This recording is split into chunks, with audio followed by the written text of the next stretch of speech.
Officers వచ్చారంటే ఏం రాజ్యం నడుస్తుంది? మార్పు అంటే ఇదేనా? ప్రజలు ఇదే కోరుకున్నారా అనేది ఒక్కసారి ఆలోచించమని కోరుతా ఉన్నాను. ప్రజాపాలన అంటే ఇదేనా ప్రజాపాలన అనేది దయచేసి ఆలోచించాలి అధికారంలో ఉన్న వాళ్ళందరూ కూడా అని మనవి చేస్తా ఉన్నాను.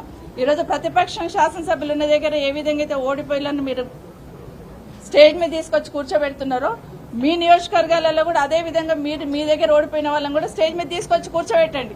అదొక సంప్రదాయాన్ని మీరే తీసుకురండి, లేకపోతే చట్టాన్ని తీసుకురండి. ఓడిపోయిన వాళ్ళు కూడా స్టేజ్ మీద ఉండాలి అని మొట్టమొదటిగా మా గౌరవ ముఖ్యమంత్రి రేవంత్ రెడ్డి గారి నియోజకవర్గంలోనే మొదలు పెట్టండి.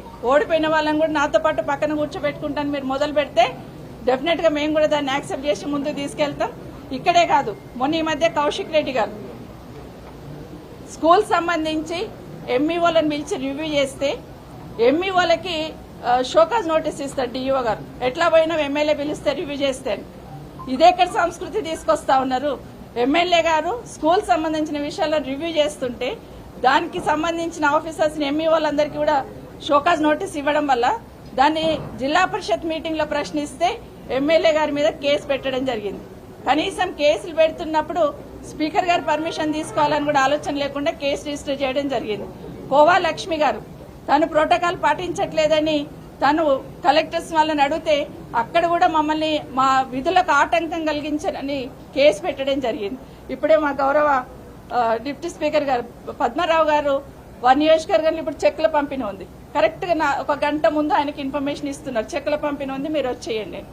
అంటే గతంలో ఏముండిందంటే కనీసం జిల్లాకు ఒక మంత్రి ఉండేవాళ్ళు, ఇప్పుడు జిల్లాకు ఒక ఇన్ఛార్జిని మంత్రిని పెట్టి ప్రతిపక్ష ఎమ్మెల్యేలు ఉన్న కాన్ఫరెన్స్ లో ఒక్కొక్కరిని ఇన్ఛార్జీలు పెట్టున్నారు. ఇది ఎక్కడ పోతుంది పాలన అనేది ఒకసారి ఆలోచించమని కోరుతా ఉన్నాను. ఇక్కడే కాదు, మొన్న రాజశేఖర్ రెడ్డి గారు ఆఫీసర్లను పిలిచి కనీసం డ్రైన్ క్లీన్ చేయండి అంటే కూడా క్లీన్ చేయకుండా అక్కడే కూర్చొని ధర్నా చేస్తే ఆయన కూడా కేసు పెట్టే పరిస్థితి తీసుకొచ్చారు. అంటే ఎమ్మెల్యేలు ఎవరైనా ప్రజల పక్షాన ప్రశ్నిస్తే కేసులు పెడతాము, ఇది మా ఇష్టం, మా రాజ్యం, ఇది మా ఇందిరమ్మ రాజ్యం అనే లెవెల్లో తీసుకెళ్తా ఉన్నారు.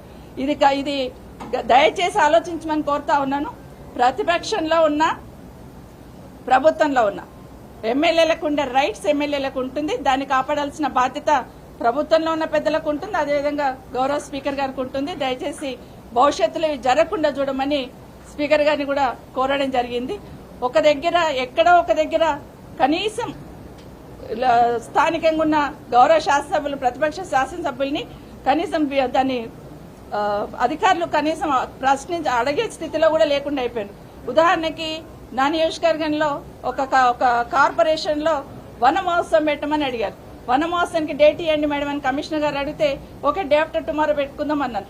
నెక్స్ట్ డే ఫోన్ చేసి సారీ మేడం ఇన్ఛార్జ్ మినిస్టర్ వస్తారంటే వన మహోత్సవానికి క్యాన్సిల్ చేస్తున్నామంటారు. అంటే చెట్లు పెడితే కూడా ఆ చెట్టు కూడా మాకు ఓటేస్తుందా? కనీసం దానికి కూడా మాకు అర్హత లేదా పోయేదానికి? దానికి కూడా ఇన్ఛార్జ్ మినిస్టర్ రావాలా? ఇది జరుగుతున్న విషయాన్ని మిగతా వాటిలో ప్రోటోకాల్ పాటించడానికి అనుభవం ఉన్న వాళ్ళం, మాకందరికీ తెలిసి ఎవరికి ఎక్కడ గౌరవించాలి, ఎవరిని ఏ విధంగా ఇచ్చేయాలి, ఏ విధంగా నిధులను తీసుకురావాలనేది ఖచ్చితంగా ఆలోచిస్తూ ఉంటాం.